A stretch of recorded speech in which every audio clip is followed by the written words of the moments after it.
back to the Dap It Up podcast, the neutral ground for geeks of all creeds. I'm Dray the Spectre. This is Gunnm. And I am Beat. How many times do we have to teach you this lesson, old man? Just gonna stick with that one, huh? That's what we For do now. now. May as well. May as well. All right. What's up with y'all? Me nothing There much. you go. Still trying to get parts to build this computer. Been doing lots of research in terms of that. Finally got my desk. Got that situation figured out after having to cancel my order for the first one. So I'm gonna build that over the weekend since I'm off from work. Really, other than that, not too much. Some Overwatch here and there in between, but other than that. Oh, and actually, there is something else. So I do have a new channel.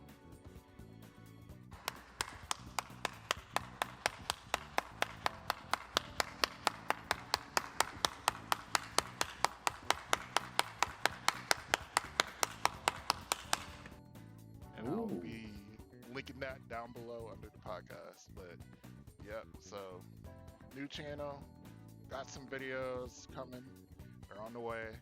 So yeah. And what, pray tell, can we find on this channel? Basically anything that comes to mind to me for now. So discussion videos, like little let's plays with me, like just random stuff. Just anything that I find interesting. But do expect way to do in it. do expect in the future a lot of discussion videos and stuff like that. Nice. What about you, Beat? A tragedy has stricken. My headphones were unfortunately rendered completely useless when I destroyed the dongle trying to fix my computer.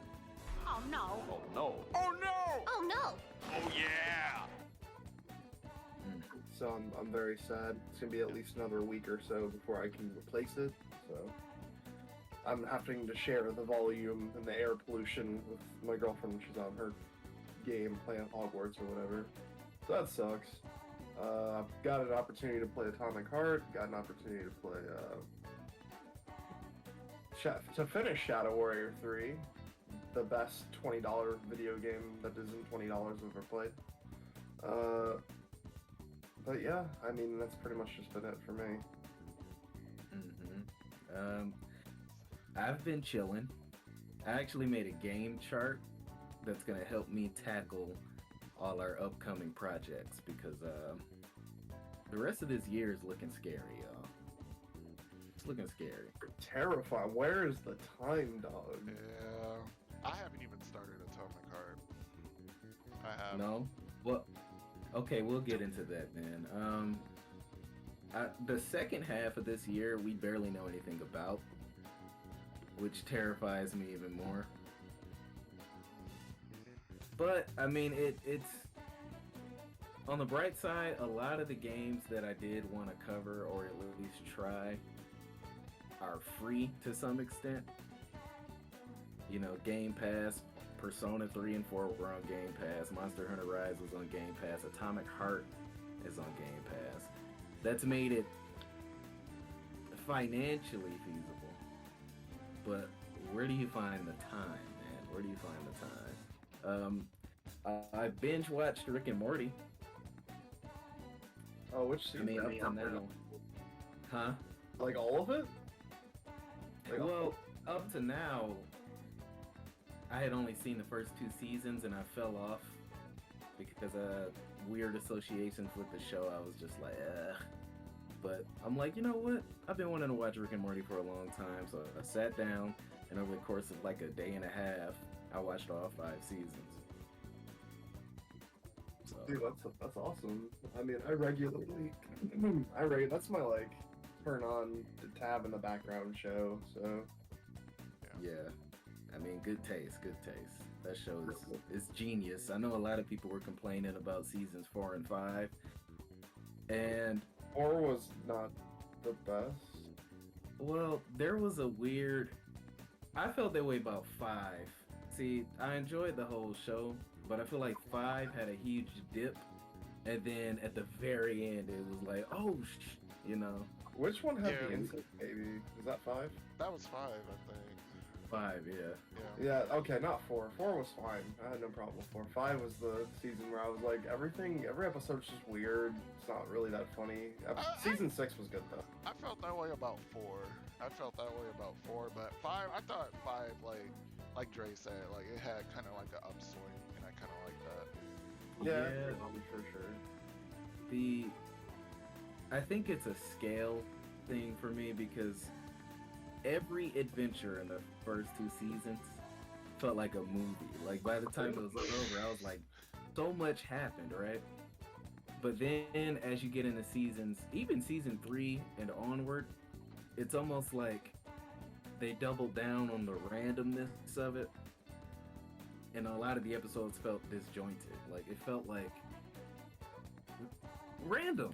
You know, I don't know how else to describe. It felt like the incest baby in season 5 and stuff like that. Almost like they were confused about the identity of the show, and they really hammered home the quirkiness. See, I like when it's still lightly grounded, you know, and they're focused on the interpersonal dynamics of the family. But you know, I appreciate the episodes. What are those called? Like the infomercial things? There's a name for them. These cutaway episodes where it's just nothing but infomercials. Oh, I know what you're talking. It's Yeah. what is? Yeah, there's like it's like a Yeah. It's a specific genre. It's a specific type of program. I can't think of what it is. I though. can't think of what it is either. well, yeah, but I love those episodes. It's just I can tell that they were kind of scraping the bottom of the barrel for ideas, and as a result, stuff got crazy to the point where I'm like, okay, can we like refocus here? Like, let's not undo the character development that you worked on over these first few seasons. And you know, as harsh as I might sound, like I love it. I'm gonna watch it again before season 6, 7, 8, 9, or however many more. I know they got on for 10 seasons. So, yeah. What are y'all playing? Let's see. Well, what am I playing? I haven't been playing much. I played a little Fire Emblem here. You haven't beat that yet? No. So that a lot of Overwatch. I've been improving a lot in Overwatch actually. So still lots of Overwatch. That'll never change. Not really.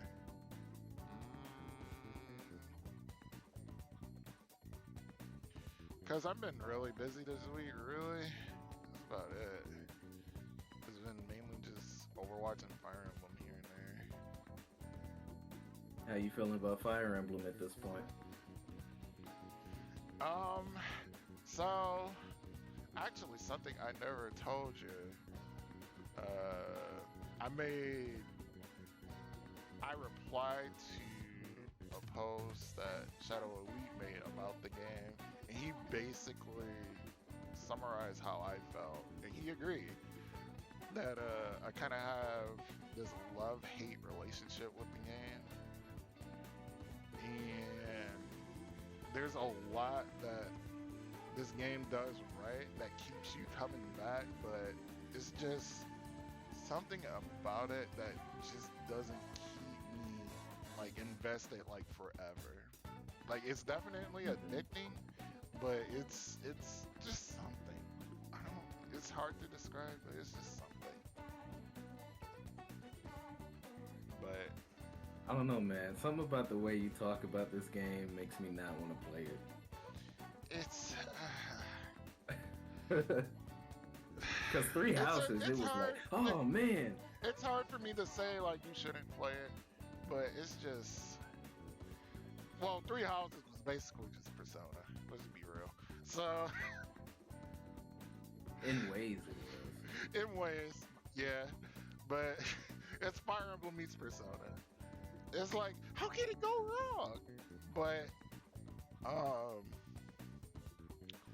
for this game, like, it goes back to a lot of its roots, and I guess you could say in some ways it's to its detriment. So maybe that's what it is. And the story not being all that engaging, at least to me. But I'll keep playing it. I'm gonna finish it at one point. I'm gonna stop mentioning it. Eventually. I'm gonna stop mentioning it until I finish it. Okay. All right. How about you, Beat? So, I found out recently, the Destiny 2 is about to transition into its new expansion, which I should have known already because I've been up on Destiny.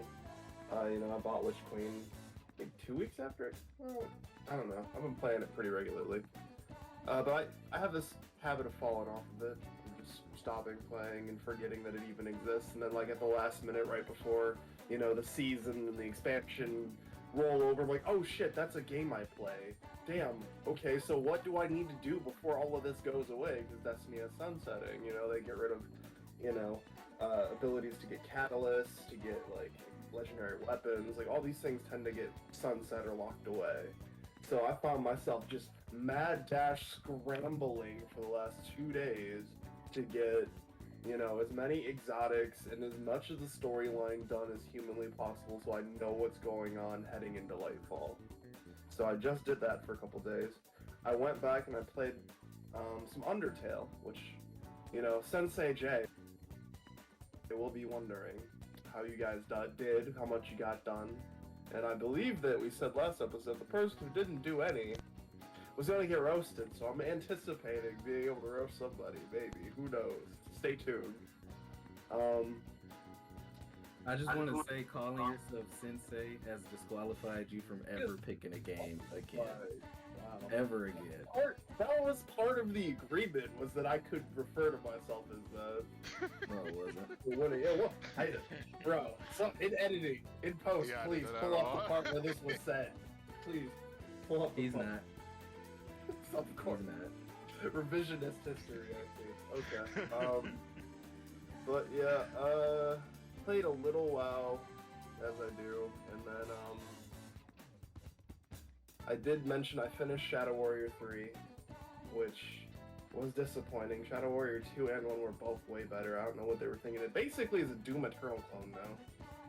Which, I mean, I guess Shadow Warrior was technically like a Duke Nukem clone, so I mean, it's always been a clone of something, but I don't know. It didn't really work as well for it.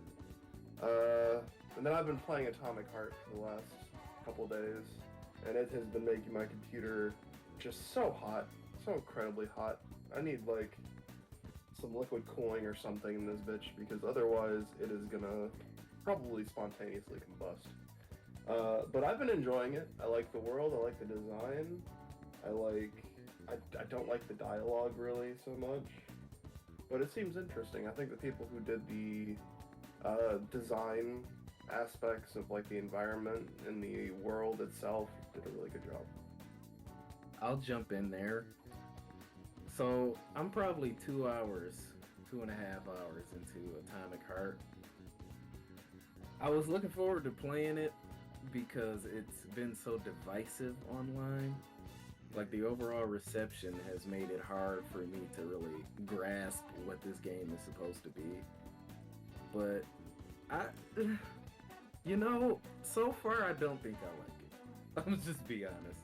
No? I like the world, and I like the looting. I mean, it might sound oddly specific. It is, but I get what you mean, though. Yeah, just hold the button and absorb everything in the room. It's a quirky little game, but I don't know, man. The dialogue is so bad. It's so bad to the point where I don't feel like the mechanics of the game so far. I mean, something could change. Carry it to the extent that I can just ignore the nonsense wrapping around everything. Like just the main character P3 is insufferable. They beat that vending machine. I remember you mentioned the vending machines. They beat that into the ground. I'm like, Jesus Christ. You can't walk 3 feet without interrupting your own dialogue. Nope. And the characters just love to hear themselves talk, bro. I'm like, bro, I can't. It's weird because they marred the presentation of the universe with the corniness of dialogue.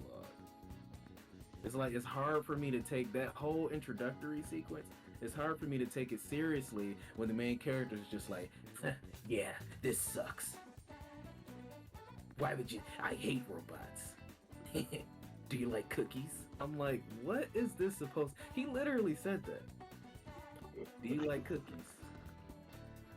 He asked an AI if it liked cookies. Apropos of nothing. I mean, I know you're probably thinking, oh, that's weird and out of context. Maybe he's just being excessively harsh. No, apropos of nothing. No. There was like a little dongle that looked like a cookie, and he's like, do you like cookies? Do you like cookies? I'm like, this isn't funny. No. This is stupid. Bruh. I trust you. I'm gonna still try it. I'm gonna still give it a try at some point, but... Right. I want to see if there's like a Russian version of the audio I could switch to make it feel just better. Even if they're saying the same stupid shit, if I can't understand what they're saying, then it might improve my enjoyment of the game.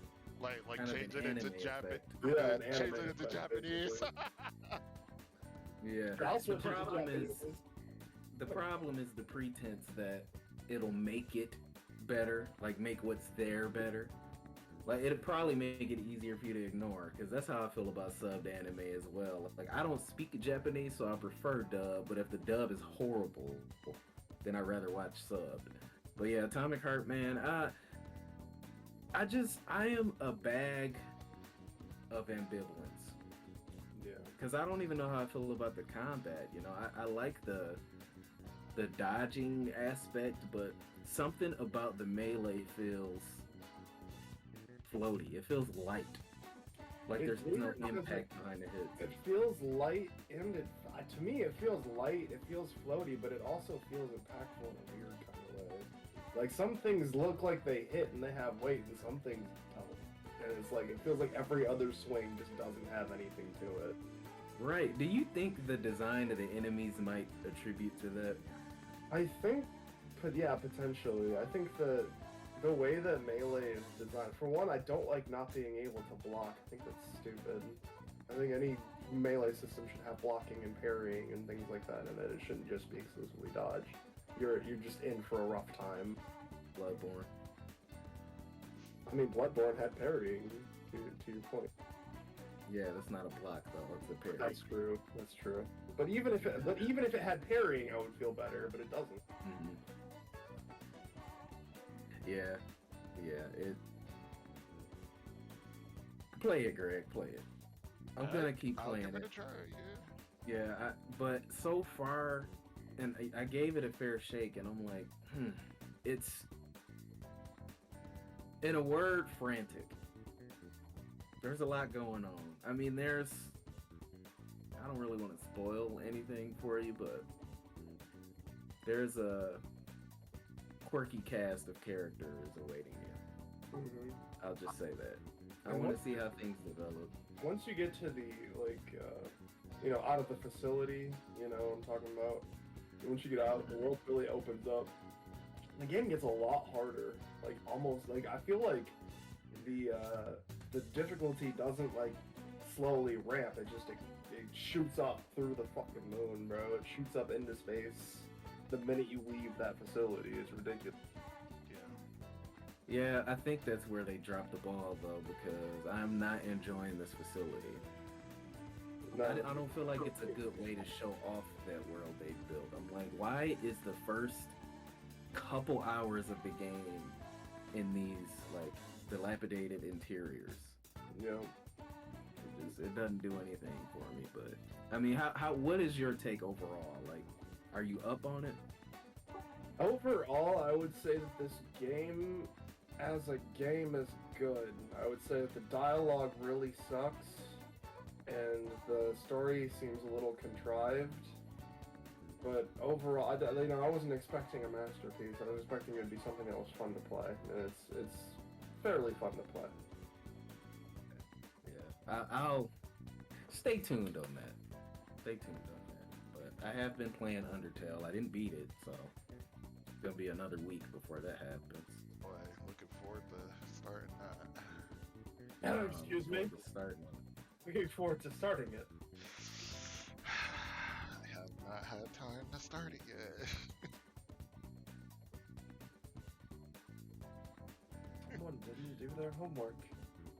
Okay. I'm gonna do it. So, I'm gonna do it though. I'm gonna do it. so what you're saying is we gotta wait another week before we really dive into it, because you can't talk about this game without spoiling it. No, you really can't. It's too short. Yeah. Looking forward to the boss fight. It's gonna be fun. This is all I'll say, Beat, is there was a moment in that game where I did something accidentally and I reset the game, like I hard reset, Oh my god. because I'm like, I didn't mean to do that. And then I came back and then a character was like, I know what you did. Yeah. I was like, alright, so that's this kind of game, huh? That's what we're dealing with here.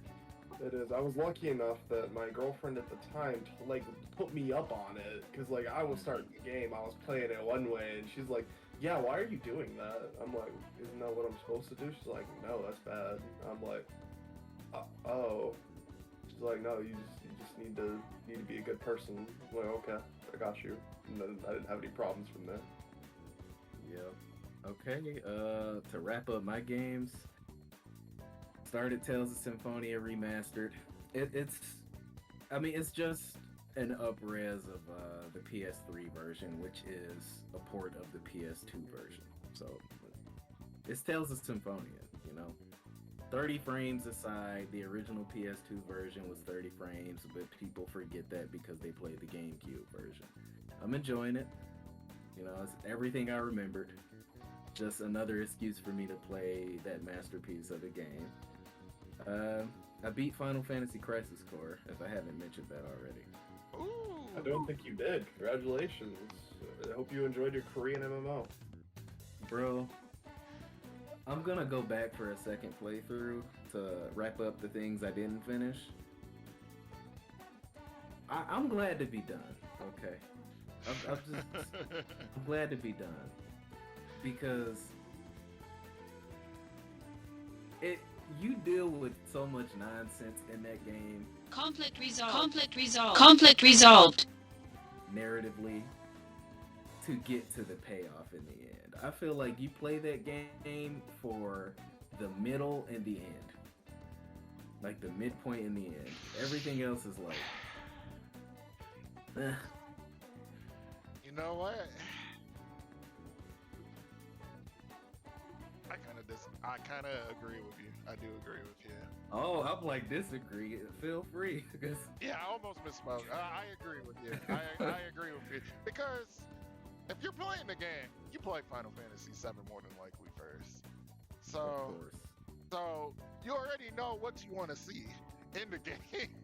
You just want to see what comes after. Right.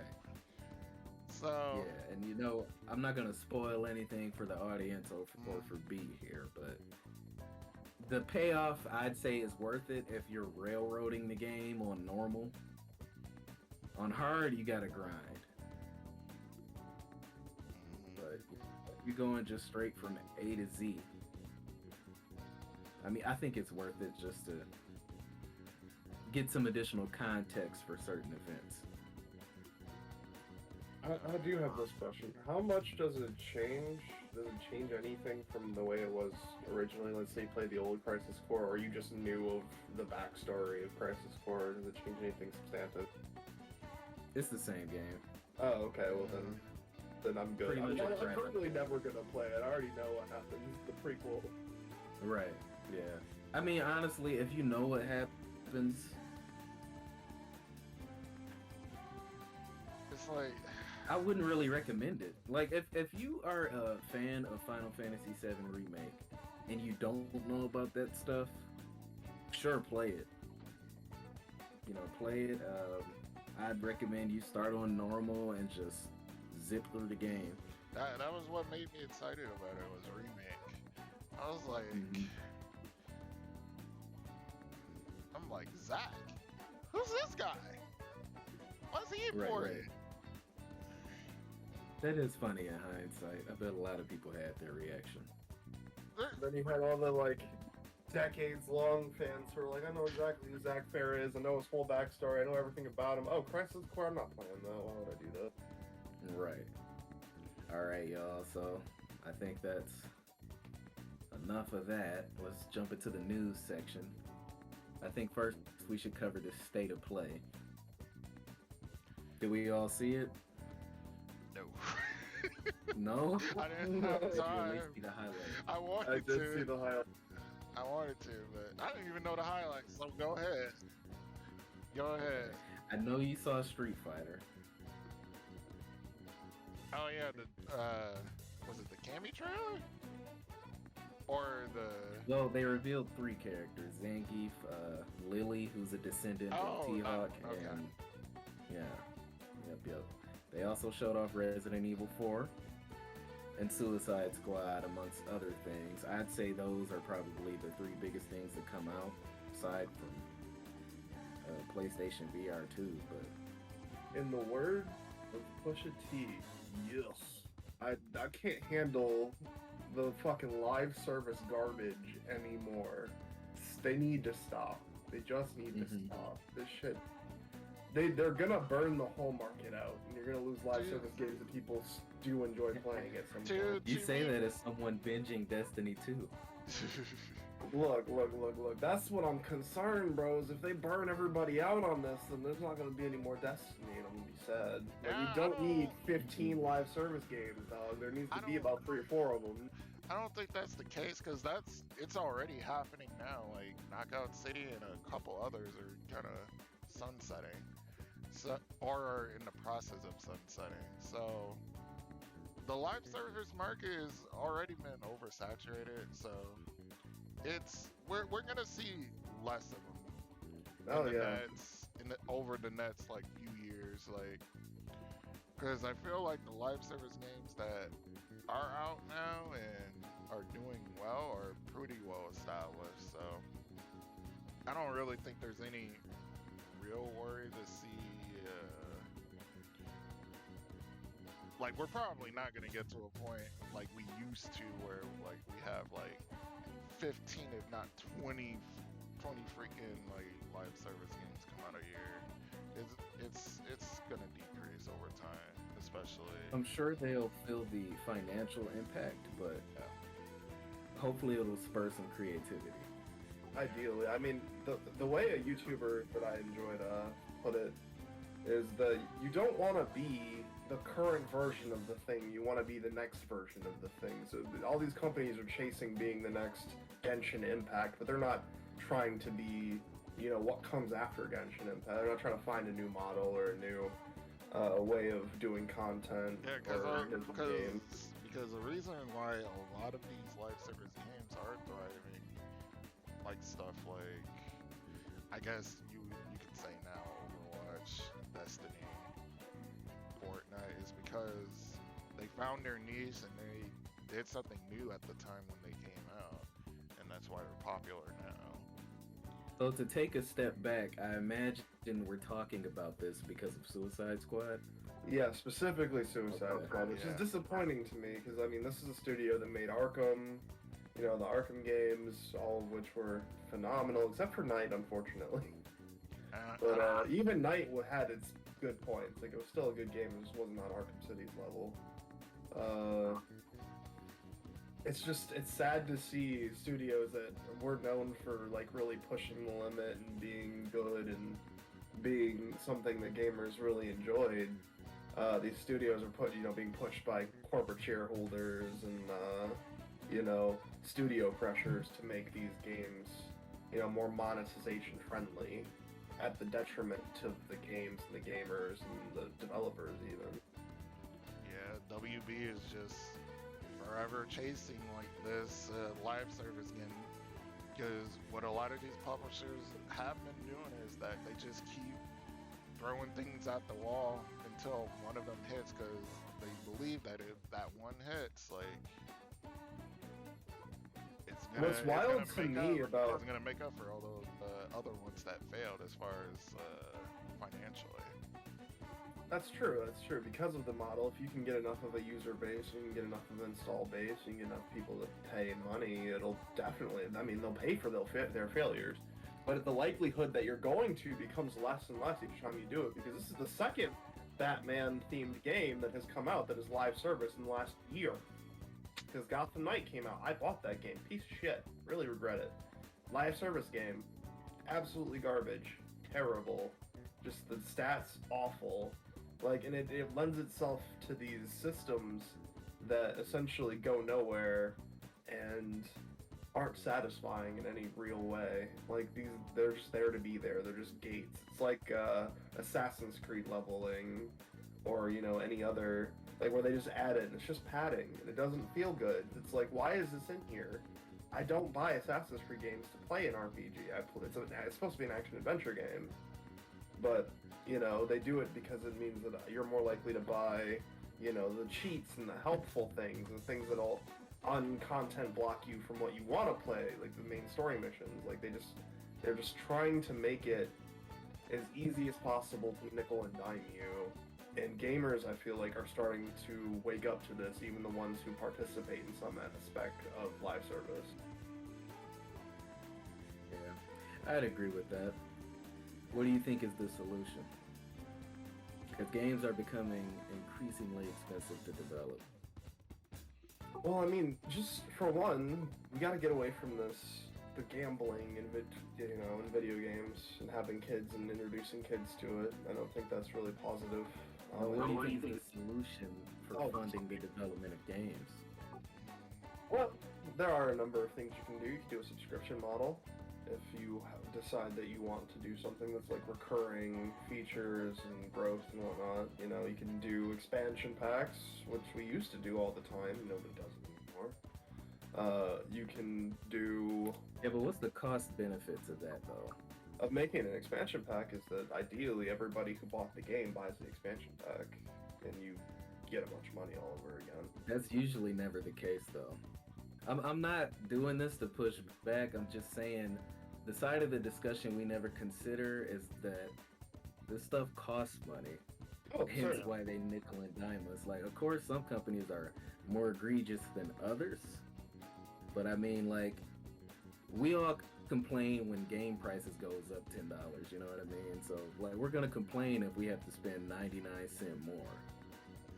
But just, what is the alternative?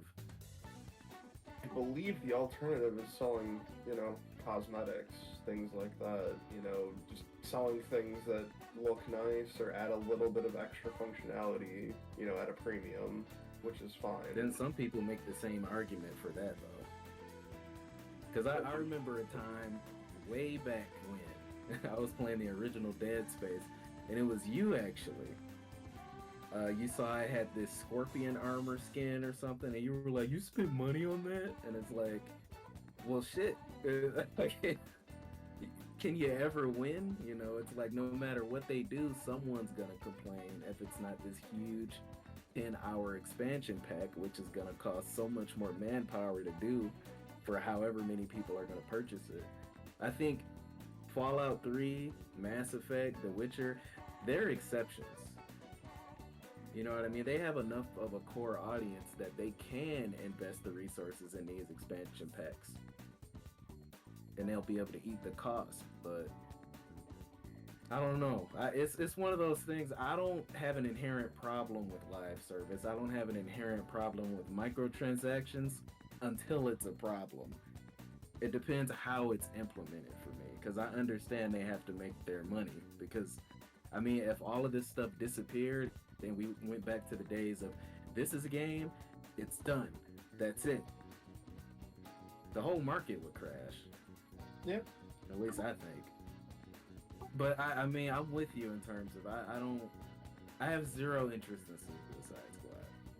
Zero. Yeah, I went from having, moderate to high interest because of their track record to having zero interest very quickly.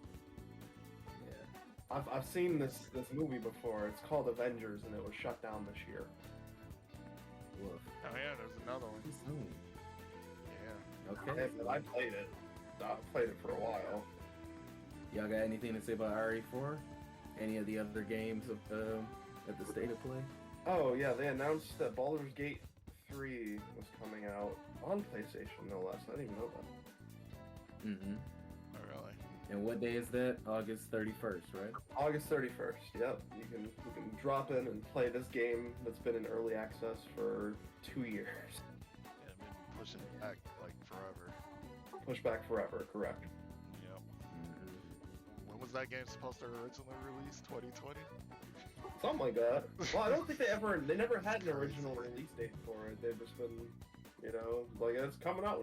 Oh, it should be coming out around now. And they're like, oh, actually, it's probably gonna take a little bit longer. Oh, actually, and to their credit, the game every time I booted it up has been better.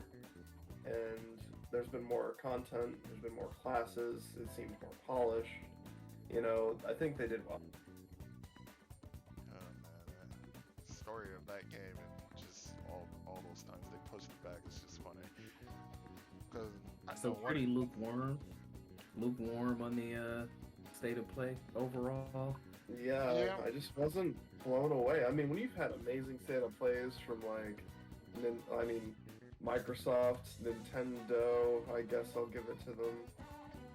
Just compared to the Sony one was just not it, dog. I mean, I'm trying to remember. I guess it was, or was it somebody else? Somebody said, at least going into this state of play, like, we should keep our expectations low because not a lot's gonna be there. And I didn't expect a lot to be there, and Lord and behold, not a lot was there. So, I'm not too surprised. Like, Sony had a pretty big year last year. They had 2 of their biggest IPs release in the same year. Hold on, when did Gran Turismo come out? Was that last year or the year before? I think it was last year too.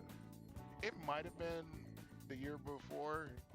But towards the end of the year, I'd have to look it up.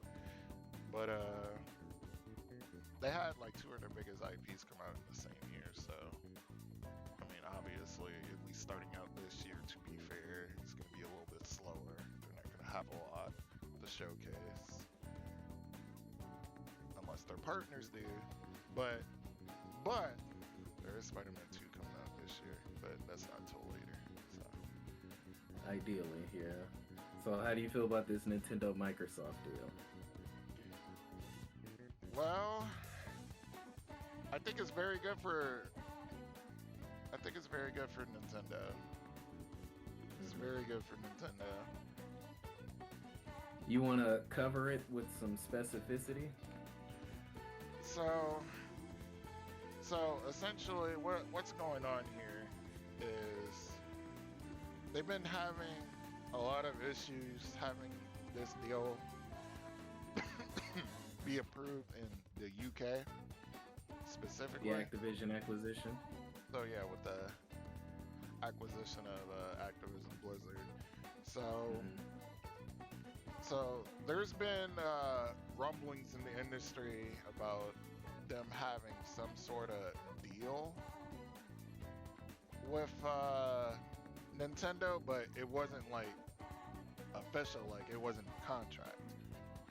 So now there's confirmation from the CEO of Microsoft himself, not even Phil Spencer, from the CEO, that they are committed to releasing Call of Duty like going forward starting next year on that platform, and not just on Nintendo platforms too. It's also going to be on the Nvidia GeForce service as well. So that was some pretty huge news the other day. For sure.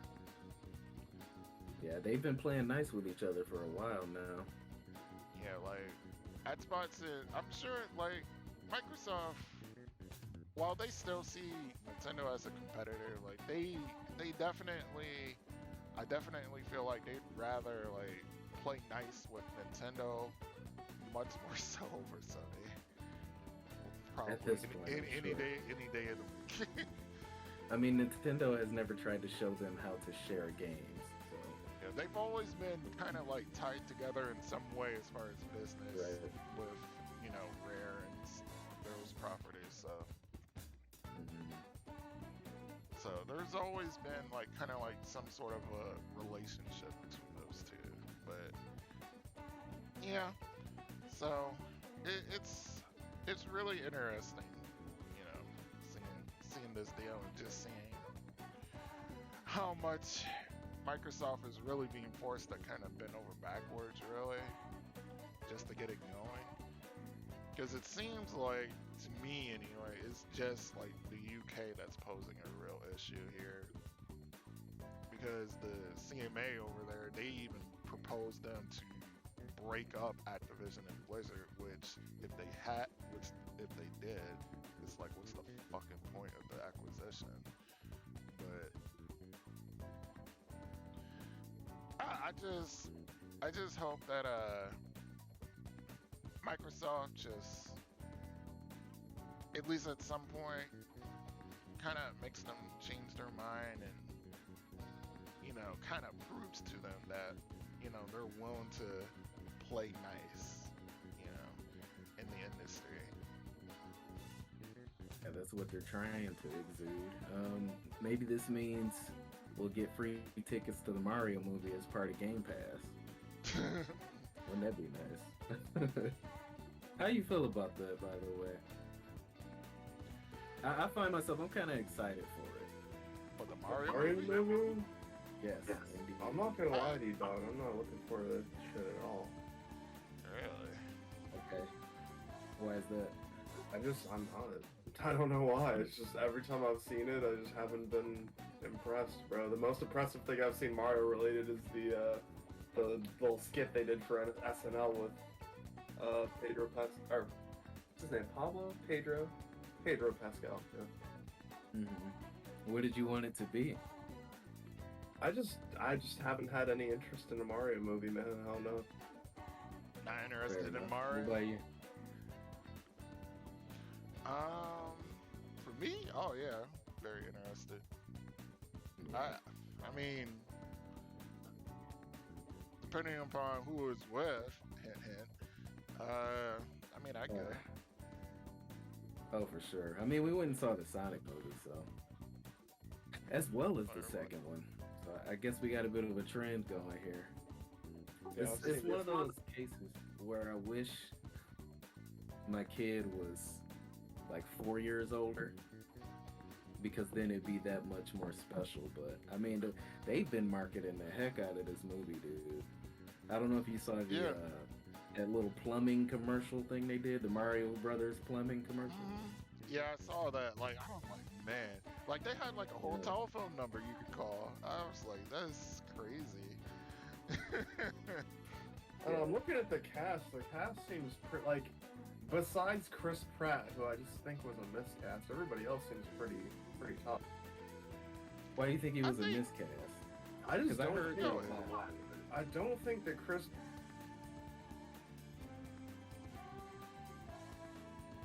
We can't hear you. You can't hear me? Oh, sorry. Okay, there we go. I don't think that Chris Pratt is a voice actor. I just don't think he is. I don't think he's putting a lot of effort into it. He doesn't sound any different than he normally sounds. I'm just not impressed with him at all. I don't know, man. Because a lot of people were saying that, but then when I seen the trailer, I'm like, how do you expect Mario to sound? You know, he just sounded like a guy, but I'm like, yeah, of course. Yeah, we talked about this before. Yeah, Like... you know, hour and a half long movie. After a while, you'd get tired of, wow, what's happening? Oh, so long, you Bowser. Like, after a point, it'd be like, yeah, okay, you know. So I think it's serviceable, at least what I've seen. I think what he's done is serviceable. Yeah, yeah. I I really don't think know his what part is people wanted. Yeah. I mean, I like Jack Black as Bowser. I know. Nobody else like has points about the other roles. Like you said, Jack Black as Bowser. Man. Keegan-Michael Key as Toad. We got Charlie Day as Luigi. Mm-hmm. Very fitting. I love very fitting so much. Yeah. But I mean, like I said, dude, something about this movie when I first heard about it, not the rumors way back when, but you know, when they announced the date for it, when that first teaser came out, I'm like, bruh, what is this gonna be like? Is this gonna suck? You know, I immediately started thinking of the curse of video game movies. You know, a serviceable example would be the very first Mario Bros movie from like, what was that, the 90s, 80s? Oh God. Cursed. Jesus Christ. Oh God. Yeah. Absolutely cursed. But when I saw Bowser storm that castle in that trailer, I'm like, something about this is speaking to my inner child. Just the realization of those characters, them actually like speaking and interacting rather than, you know, oh, I'm gonna win. Yeah. It's different. Like Yeah, I can't wait to see the characterization of Mario.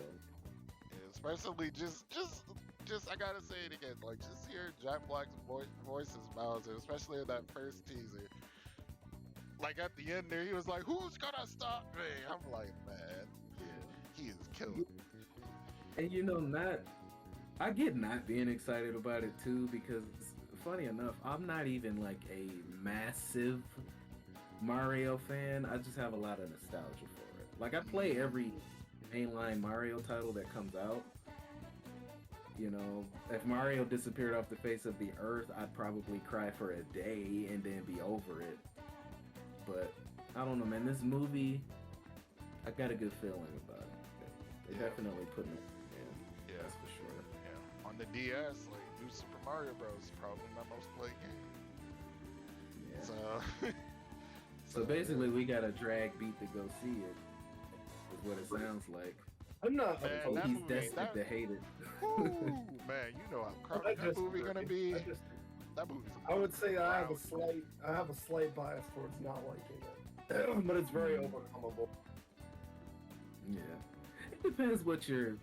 You know, it's all fair to each his own, but it depends what you're going in for. Because when we went to see Sonic, I'm like, I don't expect this to be any more than a kids movie. And me personally, I don't know how you felt, Gunnm. I did like the second one more. I like the second. I enjoyed the first one enough. I thought the second one was a legitimately good movie. That's what I heard. Yeah. Yeah, the second one was pretty good. Yeah. More in Nintendo news. We got a Pokemon Presents coming out on February 27th. How do y'all Pokemon fans get up out of bed and like live your day knowing Nintendo is inevitably gonna disappoint you? Oh, how you figure? I don't know, dog. I just feel like Pokemon's been slipping lately. And then you had the whole fiasco with the event in the park of Pokemon Go, where they were basically asking people who didn't pay for the pass to leave the public park, something they had no authority to do. Right. Who did that? Niantic, I imagine. Right. Okay. So that's Nintendo's fault. No, it's not. It's just the Pokemon franchise been kind of hard done lately. By what metric, though? I mean, you had Scarlet and Violet come out being borderline unplayable. Like, there's. Have you seen the sales of that game? I mean, something selling well does not mean it is good. Right, but when you cast a blanket statement like this has been slipping, we got to define the parameters there. So I'm saying by some people's measurement, if you go to the store and you check the sales, you're like, hey, how many copies of Scarlet and Violet do you have? And they tell you, oh, none. Like this past holiday season, everybody and their mom has brought it. Then, I mean, we can't really say they're doing poorly.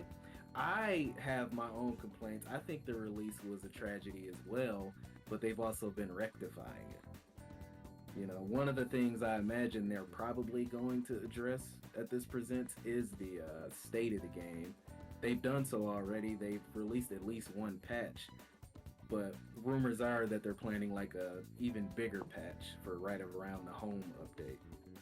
So, I mean, me personally, I think Pokemon has been doing, like, everything surrounding the product has been kind of tumultuous for years now, but they haven't done anything ridiculous enough to impact their bottom line or even the average Pokemon fan.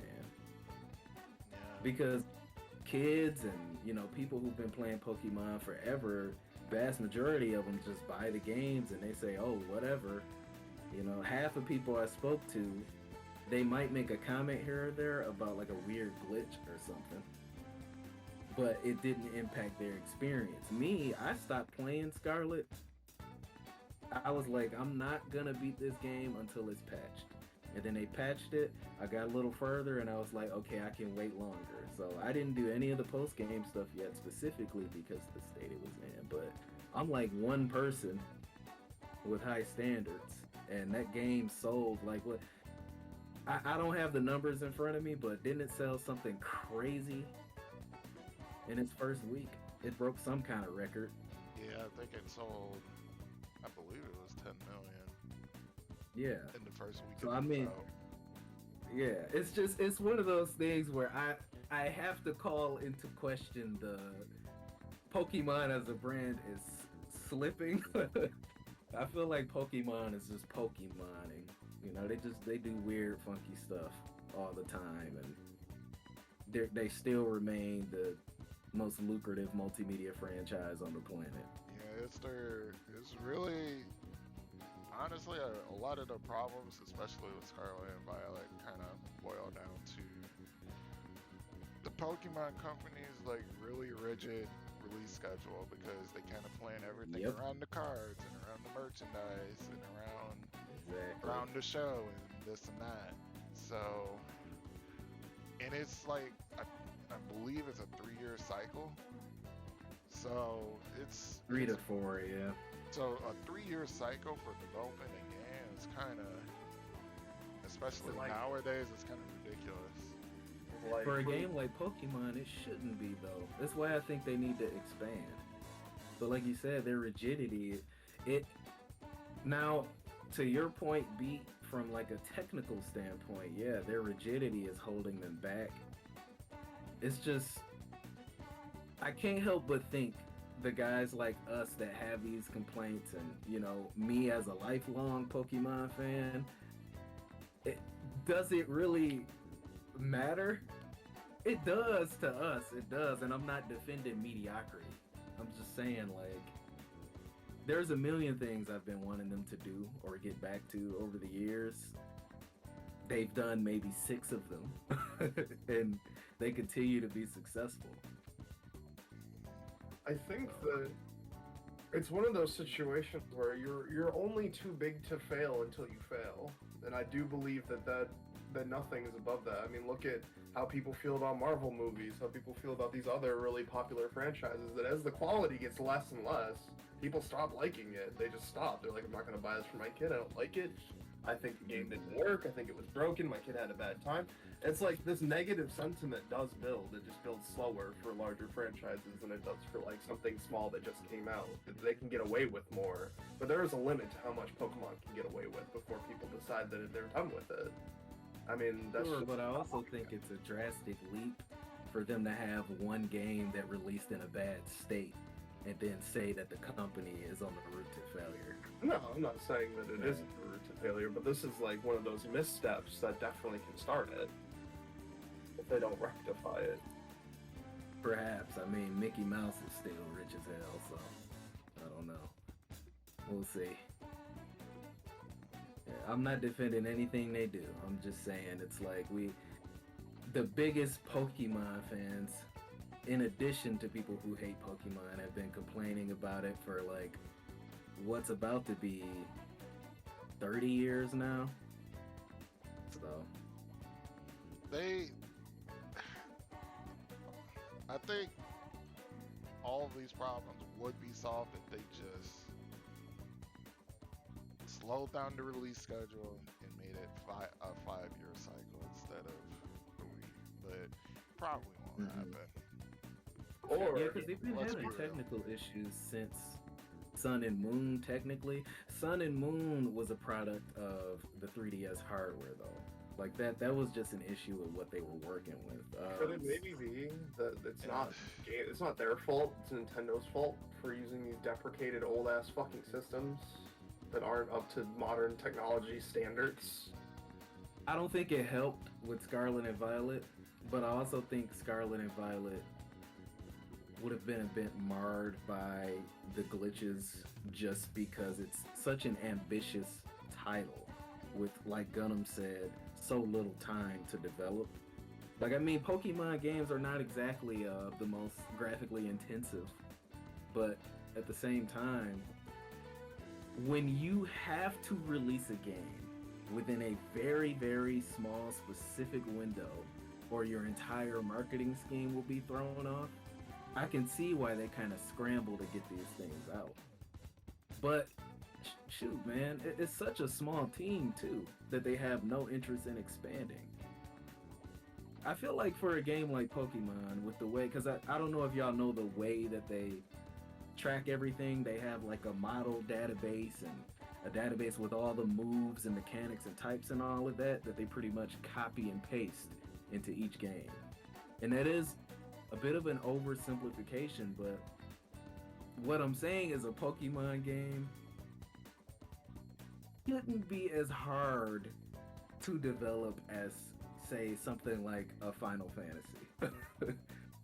On paper, it shouldn't, but you know, when you're working with, and this is an exaggeration, when you're working with 5 people versus a potential 50, you know, things are just gonna extend your reach a bit.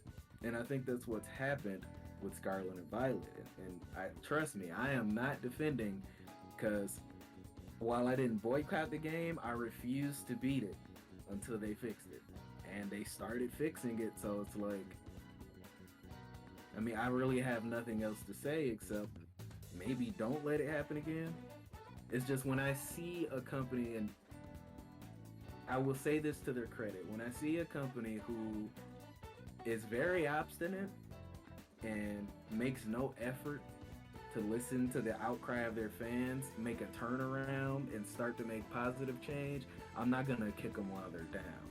And I have seen that. I was shocked that they acknowledged the issues with the game and said, we're gonna fix it. I'm like, wow, Nintendo, Pokemon company?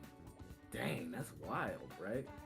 But, I mean, all that aside, I think those are the main things they're gonna show. Like, they're probably gonna cover some Pokemon Unite update, Pokemon Sleep, the Pokemon Home update. I think some Scarlet and Violet DLC is gonna show up too. It's guaranteed. Yeah, it has to. It has to. I'm right? sure they're gonna have DLC. As many copies as they sold for that, oh, you best believe there will be DLC. Yeah. Um, Plus, there is Oh, they have. rumblings. There is rumbling that they will show, well, add anyway, Pokemon Red and Blue to the Game Boy service. Yes. So, Yep. Yep. Which they already did. They added those to the Nintendo eShop on the 3DS. So it's kind of like, geez, man. At a certain point, wouldn't it be nice to unify this entire ecosystem? So that if I buy the game on 3DS, I then have it on Switch. But No, because then Money. you don't play it twice, and they want you to play it twice, so you have it on two different systems. yeah, they definitely do. That's always been their MO. With not just Pokemon, with Mario as well. But I mean,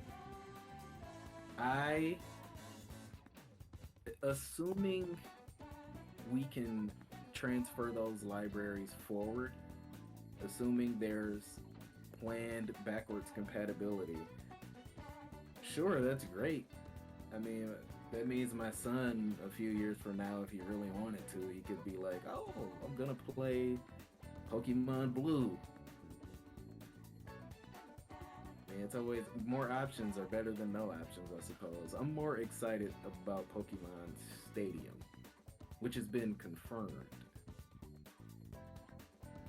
We're just speculating about the Game Boy Pokemon releases, but it does seem kind of like a given they do that, right? yeah.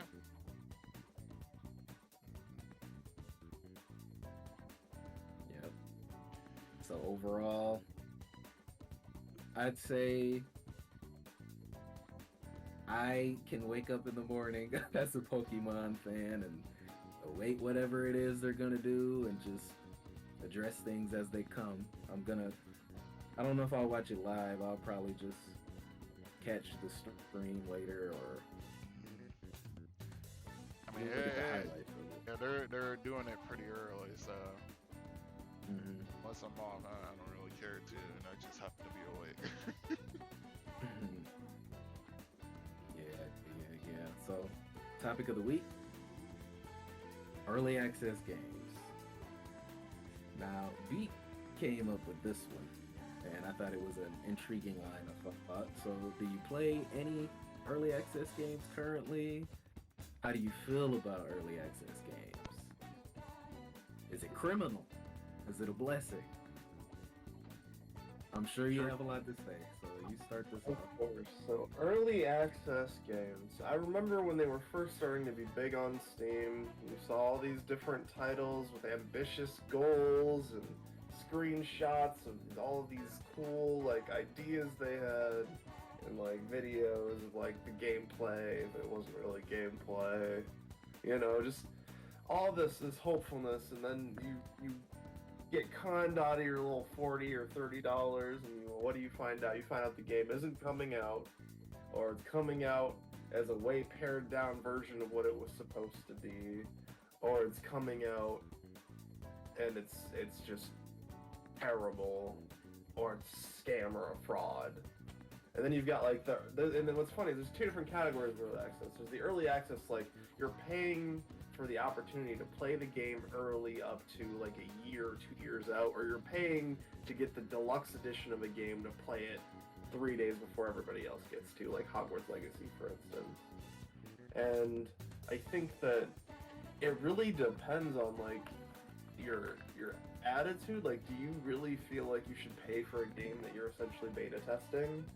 Like, do you feel like they do enough with, you know, the information you give and the feedback to make it worthwhile? Like, I guess it depends on what people's attitude is and how they feel about testing a product that they have paid for.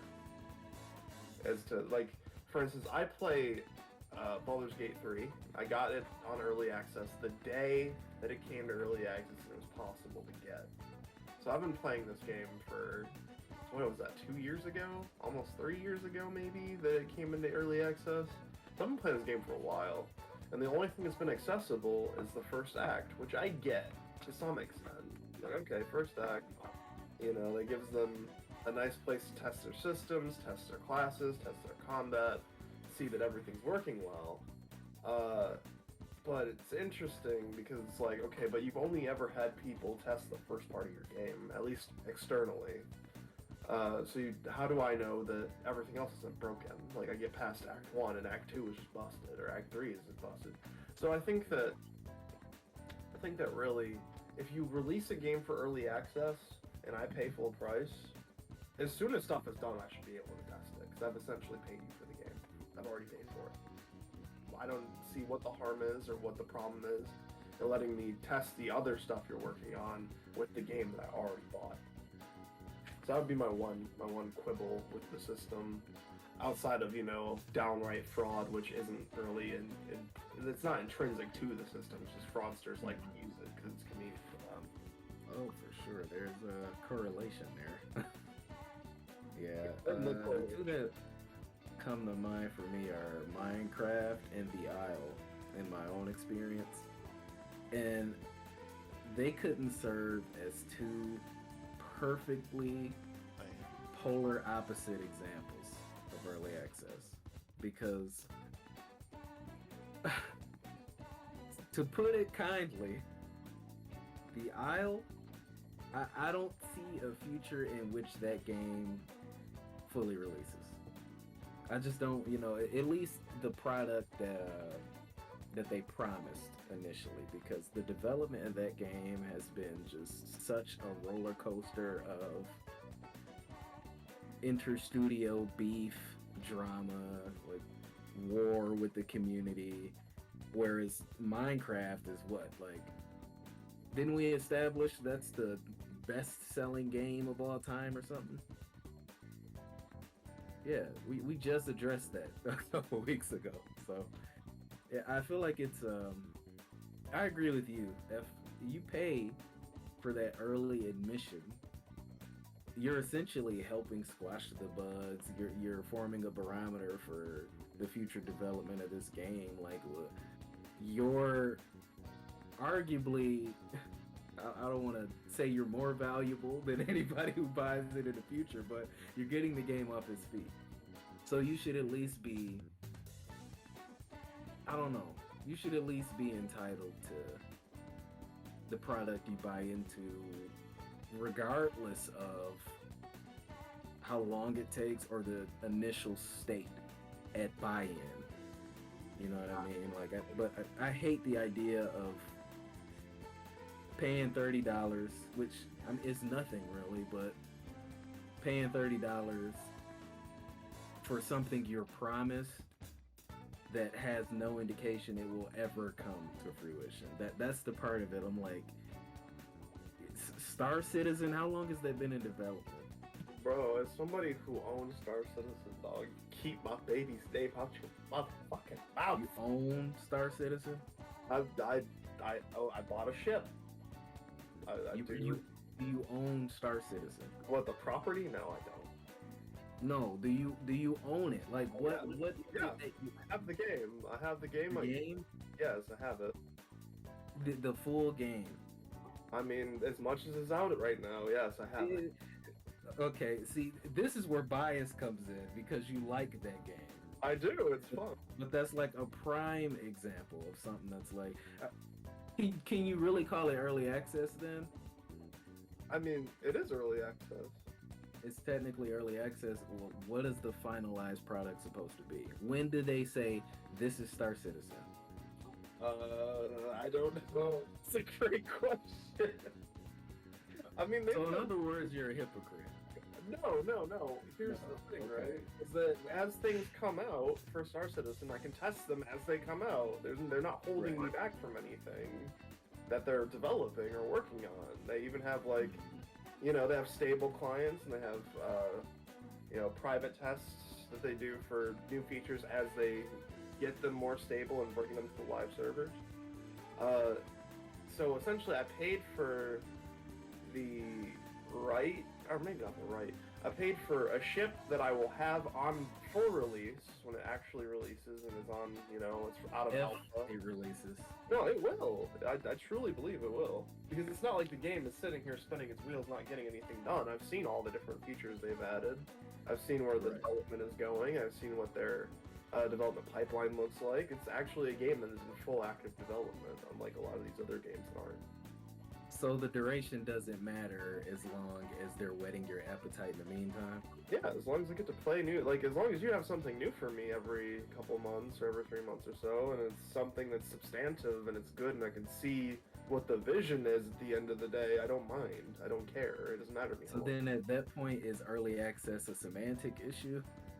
Because it sounds to me like you're just playing a game right now. Doesn't it? But it's like, it's early, because it's not feature complete. When I look at a game, it's like one that's early access versus not. A finished game is a finished game. It's feature complete. It has all the features that are intended to be in the game, and it's live, and all of your progress will carry over. Like, one of the things that doesn't carry over is that, you know, between iterations of the test, when they add new features, they delete your progress. So you go back to whatever ship you bought when you bought the game. And then you test out the systems, and you rent or buy new ships with in-game currency or whatever, and the cycle just repeats itself as they continue to develop. But when the game is released, whatever you get, whatever you buy in-game, you'll keep all that, and it won't get reset. So it's like, that's one major difference between the release and the full game, or the early release and the full game or whatever. Yeah, I cannot say the same about Isle, because they go months and months between, like, meager updates. Yeah, to me, that's just, you're just scamming at that point. Well, but what are you looking forward to more? It being feature complete, or the journey up to that point? Are you enjoying it enough right now that if it was never feature complete, you wouldn't mind? No, I wouldn't say that. I don't think not that the features they have now aren't substantive, because at this point there are. There's a salvaging system, there's in-ship refueling, there's planet, you can go, you know, from space to planet, planet to space, there's missions. Like, like, technically, it is a game. There's a loop, you can do it, it's enjoyable. You know, when it works, it's enjoyable. When it doesn't, it sucks, like everything else. But, you know, it's there, but it's not feature complete. So it's like, if they were done today and they said, we're just going to patch it from here on out, and it just is out, like, I would be disappointed because it's not in a great state, but it would be technically a game. Like, it would fulfill the definition.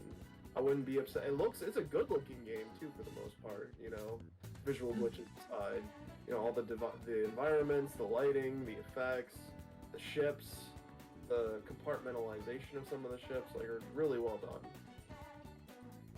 Yeah, I think there's a ton of variables here. You play any early access games, Gunnm? Or do you not really have a stake in this? Like, I played, just like you, I played Minecraft when it was beta, so technically early access. Let's see. And I played Divinity Original Sin when it was early access for a little bit too. One of my friends got me, well, they wanted to try to get me anyway, they really tried to get me into Divinity, like, really. You know, just to get us something to play that was different, that wasn't Smash. Yeah.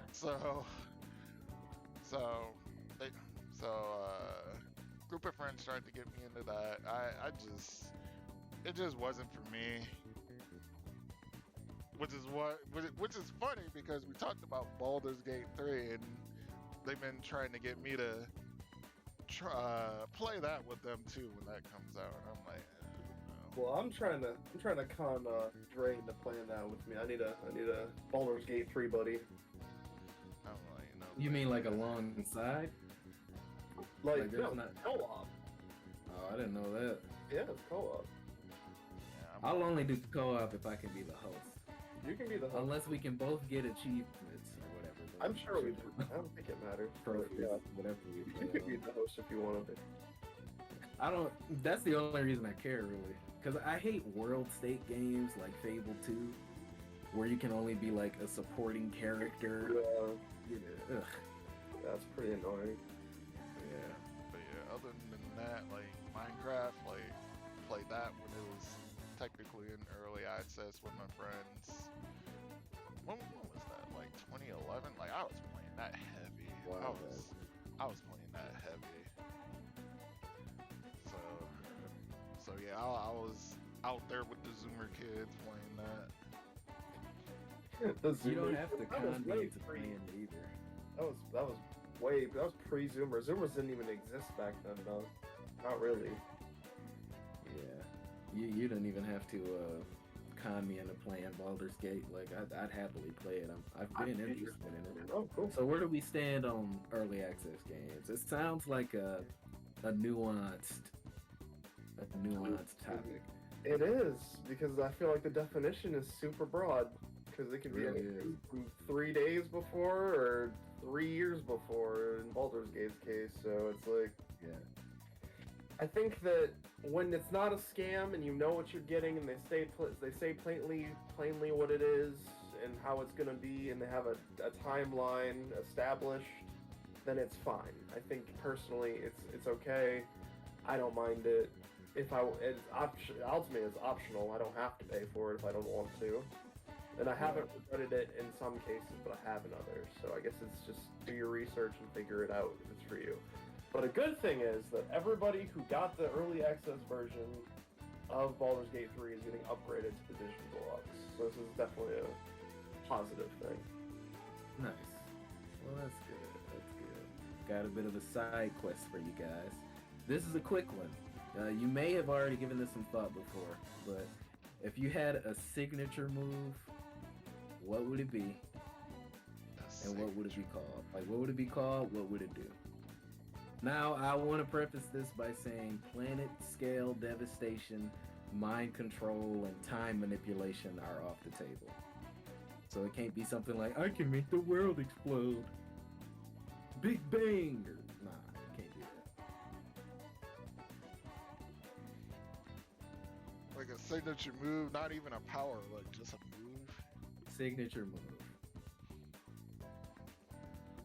If I had a signature My signature move would be called reality check. Oh my god. I just snap my finger, and in a matter of seconds, I could induce this state in which a person would live 100 different realities. 99 of them they suck, including the one that they're currently in. They'd find that one path to being anything but mediocre. He shifted back to the current timeline, and dimension, and they'd realize, oh dang, this is everything that's wrong with me, and they would act on it. Reality check. That would be my signature. I'd just be like this. I'd be like, seconds later, new man, new woman, new whoever. See, I'm benevolent. I would change the world with Yeah, mine. Because introspection is a lost art.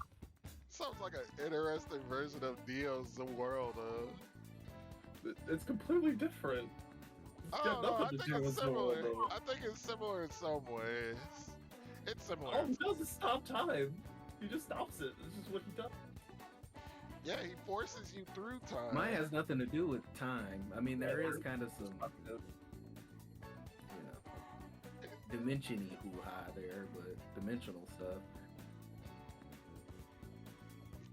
I don't know. I feel like mine would be like the eyebrow of questioning, where when I raise my eyebrow at you, you begin to question the validity of anything that you just said, thought, or did, to such an extent that you are now paralyzed for the next 3 minutes. How does it look? What would you use it for? I mean, just to fuck with people, really. There's no positives to it. It's just for my own amusement. Chaotic neutral. I'd use mine to change the world, bro. Yeah. Got too many sad sacks out here. I'd change the world. I mean, I believe you. Calm down, Lelouch. Chill. Be better. Me, I don't know.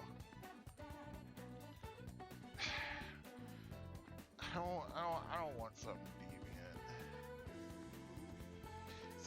since we're all being benevolent Because it's here. the first thing you said, I know that was the first He's not being thing. benevolent, or wherever he is. He's not being benevolent. So you can do whatever you want to do. He just wants to mess with people. I want to change people's lives for the better. I mean that legitimately. I know I sound so sarcastic right now. I mean, it's almost like you're a personal trainer or something. I'm not at all being sarcastic. Let's see.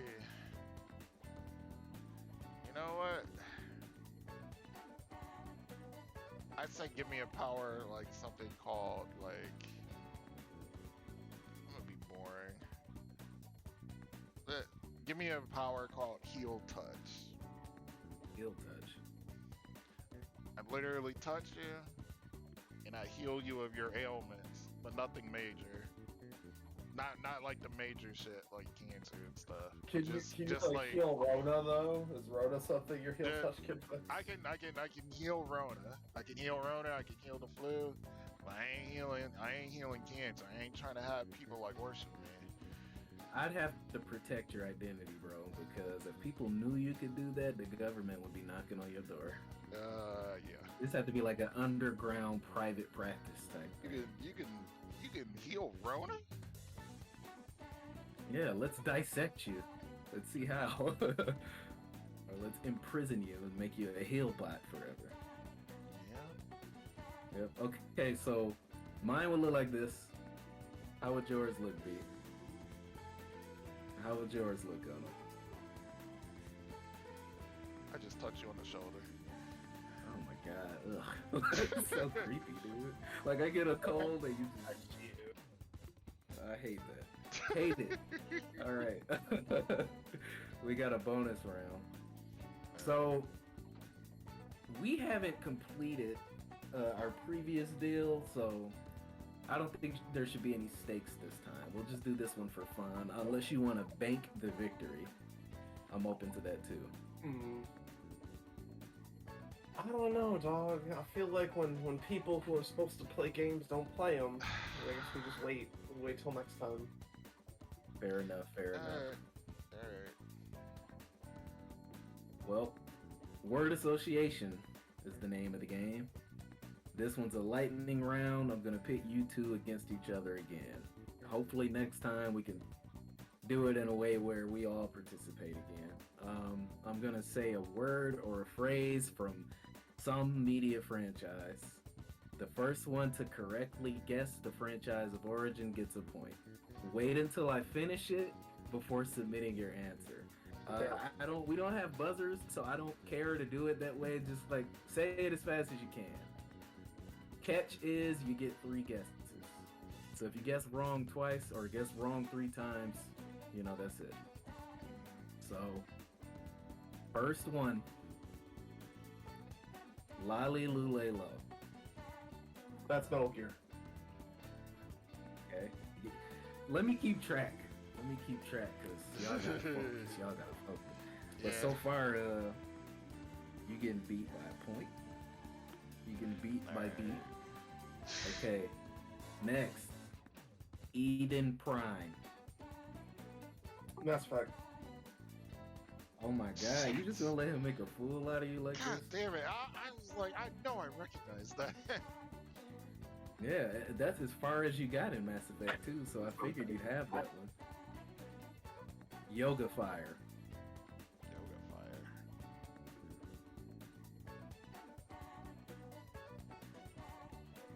I got nothing. Just guess. It's a fighting game. Yoga Fire. Street Fighter. Tekken. Yep, Okay. Street Fighter. Sounded like Over Street Fighter. Limit. It is Dalsim. Over Over Limit.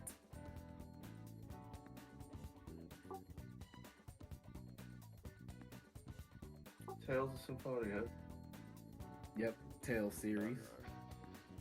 Figured it was a JRPG. I Squanch My Family. Oh, that's Rick and Morty. Rick and Morty. Jeez, man. Uh, You getting tore up right now. yeah. Believe it. Take that. That's disgusting. You said Naruto? Naruto? Who said it first? How do I get It was that? me. It was me, though. Oh, you know what? You can have it. I don't need it. Then. I'll give it to both of you just because it looked like you said it at the same time, but you talk way faster than he does. Plus, he needs a bone thrown. So, okay. I get a The pin for grand it. line. One Okay. Piece.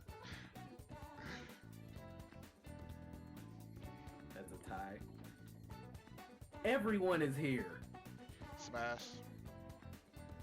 Yep, I do it. Henshin a Go-Go, baby. Beautiful Joe. Beautiful Joe. Good one. Never played So, it. there's no possible way for you to win, even if you get this next one, Gunnm. But just for the heck of it, big bad boys from outer space. Here to body slam the human race. I got nothing. What's that? Really?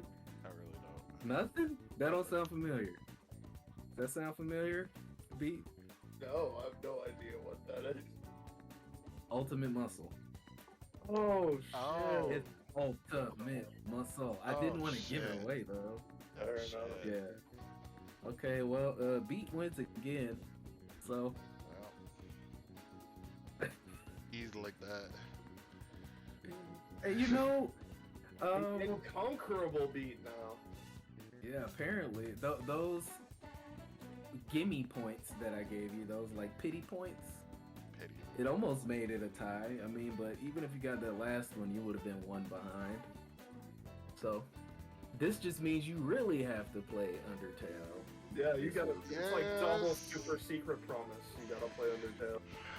I got Right. it downloaded. I'll play it. He installed it. He said, "You know what? I'm gonna install it. I'm just gonna leave it there. I'm just gonna leave it there." Yeah. Well, I enjoyed this one. A lot of insight from all sides. That's a wrap. That's Where what y'all at? Alright. Where can they find you, Gunnm? Well, you can find me at my new channel at youtube.com/@Gunnm921. Hopefully you guys can find it on typing it in that way. If not, it will be linked down in the description. But let's see, also on Twitter at @ToppItsTheCreator, and as well as Tumblr, Gunnm.tumblr.com. So yeah. Beat. You can find me on Twitch, except not really, because I haven't been on there in like, I don't know, months. But when I am there, you can find me at the Beneficent Beat. I also have a channel that has no videos on it called Beatdown, which will have videos soon. Details to come. You can find me on my YouTube channel, Goals in Fitness. I also have an Instagram, it's Goals in Fitness, no spaces. Dray Dispector on everything else. But until next time, parrying is not blocking. It is not blocking.